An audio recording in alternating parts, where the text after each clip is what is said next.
Hi guys! So, finally, makakauwi na ako sa aking house. So, yan nga siya. Itutour vlog ko kaya ng aming bahay na bear house pa siya. Kasi 2 years na siyang yan, 2 years na nakabakante, walang nakatira. Click ko. Okay. Welcome to our home. See, hindi namin tricycle yan, pinaradahan lang siya. So, tignan natin. Yan. Mag-house tour ako ng bear house pa lang siya. Actually, 2 years nang nakatenga. Walang nakatira. Yan. Wala siyang nakatira kasi nasa abroad kami ng aking asawa. Yan. So, since nakauwi na ako, titirahan na namin siya. Pero, ito ay bear pa. As in, hindi pa namin napapa-home improvement. Okay, so bukas na yan. Sinasiya ko na yan. Tadaan! Oh, ba't may tao na yung bahay? Okay. Maglilinis pa lang kami. Maglilinis. So, yan. Ang aming bahay. Lahat yan wala. Finally! Nakauwi na ako. Nakita ko ng aking bahay. So, dito nga, dumating na kami dito. Yan. Ito siya. Marami ka nang lilinisin kasi. Oh, tanggalin ko na yung face mask ko.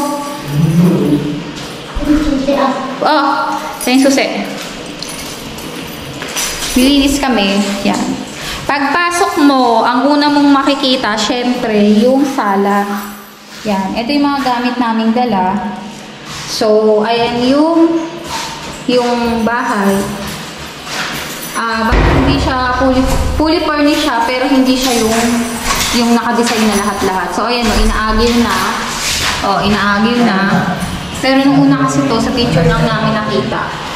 Kasi, nakita lang namin to sa picture since nasa ibang bansa kami.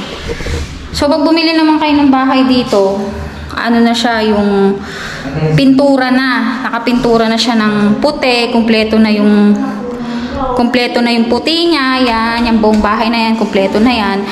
Ang hindi lang naka-tiles, ang hindi lang kasama is yung tiles niya.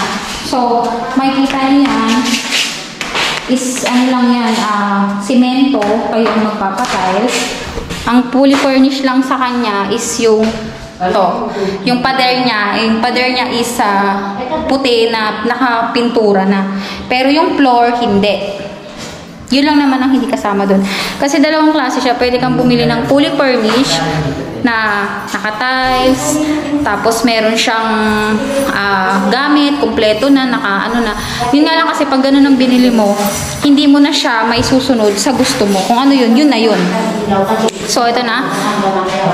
First floor. At pupunta kami sa unang kwarto. So, yun yung mga kasama ko. Ang aking tita, aking dalawang kapatid. Kasi ang aking asawa ay wala. Ayan, tita, kaya naman pala kabitan eh. Ito yung sinasabi ko, kailangan dalawa pang dining yung ilaw. So, next natin, yung first kwarto. Teka lang, magbablog lang ako. Ha? Magbablog lang kasi yung susi ka. Hindi ka pa nga nakayos, vlog ka na. Oo. Tapos after, before and after vlog yun pa. Yun yung sinasabi na before and after vlog. Yan. Tayo sa first kwarto. Sa dami ng size, hindi ko na alam kung anong gagamit. Yan. Bedroom, ano to ta? Bedroom 1? Door 1 yan. Bed 1. Bed 1. Yan. Ay, bedroom. So, yan na yung bed 1. PR1. Siyempre yan, marami akong mga katulong muna. So, now, yan. O, diba? Maglilinis muna kami. So, ito yung house tour vlog ko ng bear house. Yan. Bubuksan ko na siya. Yan na. Okay. Tada! Ito yung bedroom 1. Ang bala ko dito, since Fred na, ang bala ko dito, isang mag-room dito ay ako. Yan. Kompleto naman. Sarap sa piling. Sarap sa piling. Nauwi mo na yung... Ang sarap sa piling, guys, na uwian mo na yung pinaghirapan nyo. Pinaghirapan asawa nyo. Yan. Kasi pagdating mo, di ba? Ay, bahay ka na. O, diba? Dito ba? Yan, actually, pasensya na sa pawis kong malala. Kasi, kaya yan malala. Ano yan, tawag dito. Kaya malala yung pawis ko.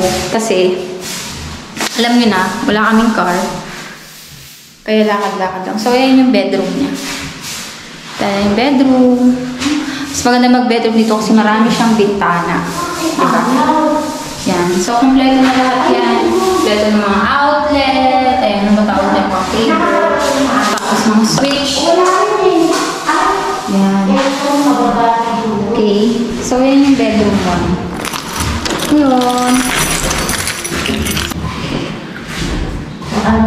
Ipunta na tayo ngayon sa second floor. Yan. Dito muna tayo sa ano. Ito, balak namin itong ipa-extension ng aking asawa. Yan, yung mga cabinet. Bakit ang switch hindi? Tapos yan yung mga damo-damo, no? So, ang dami-dami niyang damo. Kasi, di ba? Galing. Ginawang basurahan, nakakadiri. Daw ganun ang bahay mo kapag hindi mo siya natirahan ng matagal. Ganyan ang ginagawa nila. Ito yung pinaka magiging likod niya. Laundry area. Yan. Pwede nyo siyang dagdagan yan dyan. Tapos tong gilid, oh. Ito hanggang dito amin to. Kasi ito ay corner, enlat. Kaya ibig sabihin, meron akong matitirang malaking lote dyan. Yan. So, ito. Tignan nyo naman. Diba? Sa tagal na walang nakatira. Nangalawang na. Sa tagal. So, akit na tayo ngayon sa second floor. Yan, bahay. So, yan yung hagdan niya. Ganyan niya ako na. Okay, akit tayo. Para matibay. So, ayun nga siya. Hindi nga siya naka-finish. Sementado lang talaga. Tara, sama kayo dito. Makita ba kayo dito? Sama na kayo. Kumarap naman kayo sa vlog ko. Kita niyo yan. Pwede na lang dito ito. Magpinelas na lang ako, no? Yan. Ganda na. Yan. Pinelas ko na kayo. Yan. O, akyat. Yan. Hindi pa kasi dito, katulad ng sinabi ko kanina, fully furnished lahat ng pintura. Kaya lang, pagdating sa flooring, ikaw ang magpapatiles ng flooring. Yan. Ikaw magpapatiles ng flooring. Kasi, ang binili namin is, hindi siya yung tinatawag na ready for occupancy na punong-puno na ng gamit, lahat, kompleto na. Siya hindi. Kasi ang gusto ko, syempre ako yung magdidesign ng tiles, ganyan. So, ito, pwede mo siyang lagyan ng chandelier. Yan, mas maganda kung may chandelier. And then, ang susunod niya, yan nga, yung hagdanan niya, di ba? So, ngayon, pagbasok mo na sa taas, meron tayong CR. May CR dito sa taas. May CR din sa baba. So, di ba? Yan yung CR sa taas. So, ganda-ganda. Yan. Eto, yan. Yung CR. So, yan nga guys. Bago pa siya. 2 years siya na nabili na namin pero walang nakatira. Kasi bago pa siya, no? Kaya marami kaming lilinisin. Maliit nga lang to, pang toothbrush, no? So, ito maliit. Hindi ko na-expect na ganito kaliit para lang pang baby. Para lang sa pang-anak namin yan. So, yan nga siya. Diba? Tapos, yan. Paglabas mo dito, meron siya siyang kwarto. Okay. Dito muna tayo sa isang kwarto sa CR. So, ayan nga guys. Titignan natin ngayon yung bedroom 2. Ito na yung medyo sa taas. Kasi yun yung hagdan sa baba. So, bedroom 2. Yan. Naksan ko na. Tadaan! Ang laki niya. Grabe. Pero hindi ko kaya yung init. Sobra akong pinagpapawisan guys, oh. Pero ano talaga yan? Tears of joy yan, hindi yung pawis. Tears of joy yan na nakita ko na yung bahay namin. Oh my God! Ang sarap sa feeling. Ito lang talaga yung inuwi ko, eh. Charot. So, ayan nga siya. Ito na yung bedroom 2. So, init, grabe. Yan. See?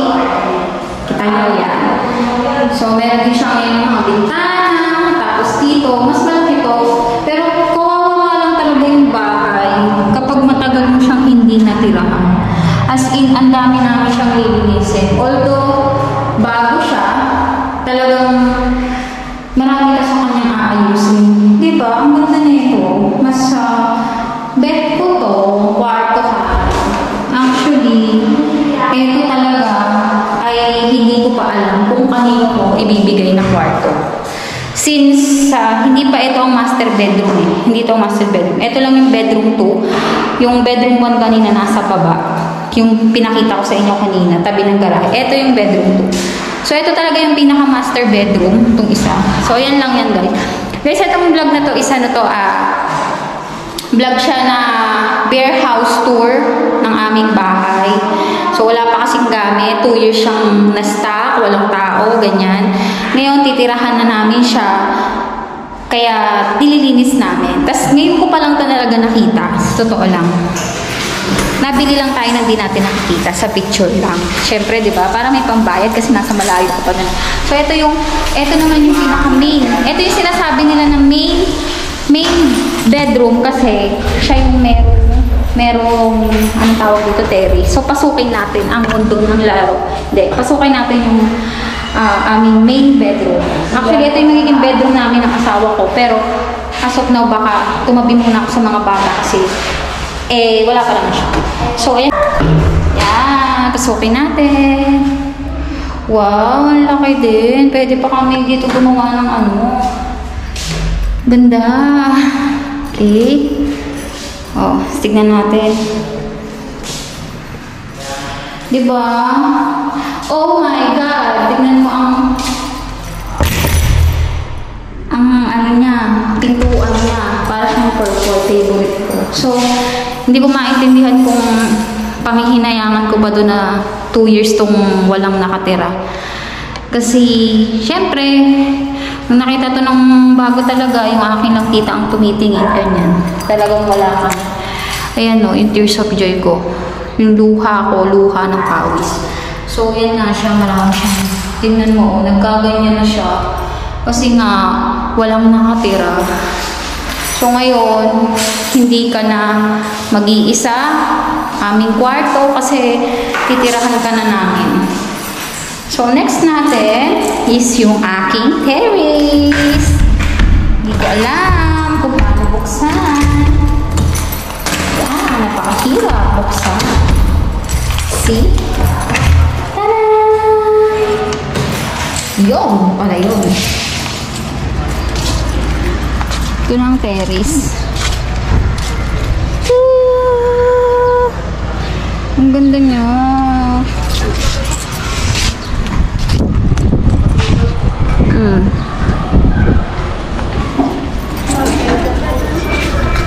Diba? Ang ganda niya. O, see? Ito ang magiging pitana ng kabilang kwarto. So, yan. Dito, hindi pa rin siya kumpleto. Kailangan mo pa rin siyang tilesan. Outer tiles. Pero pwede na dito magmuni-muni. Sarap ka dito. Ganyan. Diba? Labahananan. Pwede. Galing. See? Galing, no? Yan. Ang aming terrace. So, pagpasok mo is violet talaga. Ang ganda ng bahay namin. Sasara ko muna. Okay. So, ayan nga guys. Diyan nagtatapos ang aking house tour vlog. Bare house tour vlog. So, ang sarap lang sa feeling na after mahabang panahon na paghihirap sa abroad, ito na yung pangarap naming bahay. Actually guys, tinur ko kayo dito na bare house tour pa lang siya, yung wala pang laman, ganyan-ganyan. Kasi, ano to, since nabili nga siya ng hindi siya fully furnished, ang bala kasi talaga namin dito is ako yung magde-design kung saan anong tiles, ganyan-ganyan. Yung pawis ko talaga hindi mapigilan. Ganun talaga ang plano, di ba? Kaya, etong September this year, dapat ng 2022, ang plano talaga namin yan is ipa-home improvement na to. Yun yung tinatawag na home improvement, na patataysan mo siya, palalagyan mo siya ng garahe, palalagyan mo siya ng etc. etc. Lahat yun yung plano namin dapat this coming September 2022. So, pinag-iipunan namin talaga ng malalayo. Kasi marami akong gustong gawin sa mga tiles niya, ganyan. Pinag-iipunan namin, which is umaabot pa siya ng almost 600,000. Loob lang ng bahay yun, ipapatiles mo, magpapalagay ako ng kitchen extension, magpapalagay ako ng gate, ng garahe, ganun, tiles sa garahe, umaabot siya ng 600,000. So, ang ginagawa namin nun talaga is yun ang pinag-iipunan namin, tapos, makukuha namin dapat siya by September. Mapapastart na namin siya sa contractor. Nga lang, from the meantime, hindi namin muna maitutupad yun kasi nabuntis ako. So, dahil pregnant tayo, may iba tayong priority. So, kung ano na lang muna ang mailalagay ko dito para gumanda siya, yun yung ipapakita ko sa next house tour vlog ko na okay na siya, may naayos na kami, may gamit na kami. So, magbablog ako ulit after ng vlog na to, siguro mga 1 week, 2 weeks, or 2 months kung kailan tumatapos makompleto yung gamit. So, bali pagbalik nyo dito sa aking video na to, next to is kompleto na to ng gamit at maganda na tong bahay namin. Diba? Nga pala, yung bibigay ko lang sa inyo ng tip, ito kasi ay dito sa Lancaster, Cavite. Ang maganda siya, maganda yung mga bahay, maganda yung secured ang gate, secured ang hindi ka basta-basta makakapasok ng subdivision. Ganun siya ka-secured. Hindi ka pwede ang pangit ko, hindi ka pwede yung pasok lang ng pasok na hindi ka naman taga rito, ganun. So, bago ka makapunta yung mga bisita mo, kailangan ng tawag. Yun yung maganda kasi diba secured. Ang disadvantage sa akin, diba, ngayon pa lang ako titira, may disadvantage na. Actually, matagal na yung disadvantage na yun. Ang disadvantage niya sa akin, ang tubig nito, simula nung makabit siya ng 2 years, nagbabayad ako ng tubig kahit walang nakatira. Ganun siya. So, ibig sabihin, sa 2 years na hindi namin ito natirahan, nagpe-pay talaga ako ng minimum bill niya, minimum na tubig niya kahit walang nakatira. So, ganun siya. Fix mo siyang may babayaran. And then, yung homeowners association niya na monthly na binabayaran, which is 1,000, medyo malaki, diba? Kasi sa ibang homeowners association nasa 400, 300 lang. So, okay na yun. Baka pambayad ng mga guards or ano. Yun yung pangalawa na ko, tubig at saka dun sa homeowners association. Pero yung pinakamalala na parang hindi ko bet, dito hindi ko bet. Sinasabi ko to kasi para idea ng mga gustong bumili ng bahay dito. Dun sa pangatlo na hindi ko bet is yung pag nag-home improvement ka, meron silang tinatawag na ban money. So, meron kang kailangan bayaran na malaking halaga para ka makapagpagawa ng bahay mo. Para ka makapagpatiles, para ka makapaggarahe, basta para mapagawa mo to, kailangan meron kang ban money na ibibigay sa kanila. Which is yun yung tinatawag na pondo or may stock dun yung pera habang ginagawa yung bahay mo, tapos kailangan masusunod ng contractor yung tamang proseso. Kasi, in case na may maling magawa ang contractor mo, hindi na nila ibabalik yung ban money na tinatawag. Grabe yung pawis ko!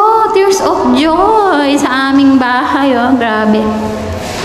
Mainit kasi guys sa Pinas. Kung maintindihan.